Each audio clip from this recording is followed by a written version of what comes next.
It's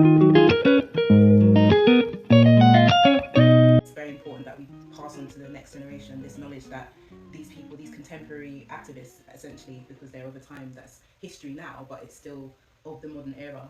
And it's our duty to keep them relevant. And that's what I believe these artworks can do. They can be worn on T-shirts. They can be, put onto different on different merchandise. People can have these images and what they mean to them, and the poetry that goes along with it, quotes from the poetry that goes along with it, nearby, and talk to their children about who these people are, essentially.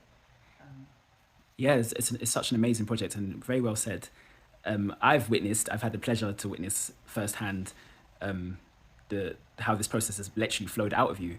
And it's interesting because Nate labeled this the dojo because it's very hard. And as much of these heroes, they are heroes, but some of their endings has been very tragic. The things that they've had to go through has been among the toughest you'd have to go through in terms of the human experience, and it can be heavy. So the research is quite heavy, and life, we're busy, we're doing all kinds of things, so that's what makes it the dojo. And then so a few times, myself guilty, full transparency, I'm writing literally on not even on the day. I'm writing just before I'm about to get on and use the mic and host, and that's how, like, but I have to get it done because I'm not gonna not do it, but I have to get it done. But you, despite having to do the research and the spoken word, you've actually managed to go in with such amazing art.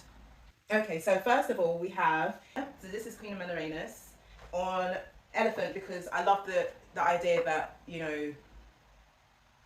the fleet of elephants coming for the Romans. So there she is, holding her golden arrows. Up here we have Asata Shakur. It's the famous shot that her book, her biography, has on there. So with her classic afro and looking back to the camera. This is Patrice Lumumba's wife, Pauline. Okay, why did you do Patrice Lumumba's wife? So Pauline's story is quite deep.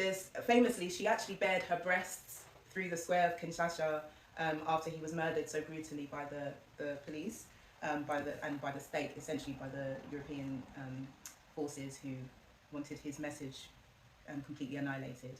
So she actually stripped naked and walked through the square in protest against their crimes.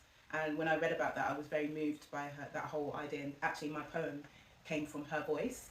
So I thought I could honour her actually by drawing a picture of one of the images that I saw where she bared her breasts to kind of show her disdain and her upset and protest against what they were doing in Congo. She was very much a freedom fighter. And what I found with all the research is a lot of the people, the partnerships, the people behind so the women are the wives of Thomas Sankara, the wife of Steve Biko as well. They all had a powerful role in supporting their husbands, but also in receiving the message of their husbands as well. The message they weren't just there just giving birth to their children and they were in a backdrop. They were big supporters of their husbands. So I just wanted to actually represent that voice as well. You do hear about Amy, the two Amy Gardis, yes, more and more so, but it's still not in a way of like just giving them their own space. And that's what I really wanted to do. So even I have two more wives to draw so far. So I want to draw the wife of Steve Biko and Siki, and I want to actually draw the wife of Thomas Sankara as well, because she's still alive today, as is Steve Biko's wife, and so I just feel like it would be an honour to represent them in this space as well, to show that they are also freedom fighters and freedom writers, because they still champion the message of their lost husbands. Amazing. It's all to electrify that event and to draw attention to the Garvey village. So everything has a purpose. And the Garvey village essentially is got a branch in Jamaica, a breakfast club for the elderly, but also the determination that we have is to have a black-owned space that provides services for our youth and our elders, for us, by us. That's the only way. And having our own space where it's governed by us, you will see dramatic shifts and improvements within our community. But this is, I can't say it's amazing enough. Like, I'm super proud of this amazing work that you are doing right here. It has to be recognized. So, okay, we've got revolutionary minds, but that's not the be-all and end-all of your art. We have got Nyla, who is artwork from... I will be drawing my pets, trust me. But yes, I also do some freestyle drawings, like I was saying earlier. Like this is just a snippet of some of the stuff I've done. I've got a lot of unfinished art. So what inspired this piece here?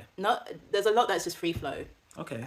I just playing, you know, like a lot of what art is to me is also play, and it's good to do that because often something will come out of you that you didn't expect. So something that might be deep buried in your mind. So this one is definitely just that, me playing with the canvas, learning how to play with colours and spray paint as well, and just the face of this person.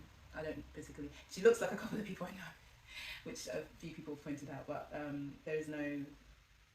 Yeah, it's just free flow. It's just free flow. Wow, and amazing. I think it's really important for people to do that, express whatever is there, and play with paints. So that's me learning about how to use oils. These two are So this is a note of pregnancy. These were purposely drawn. This is like. So it's manifestation.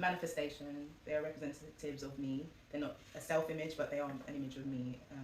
So it's me as a fully busted pregnant woman. I share. Same here.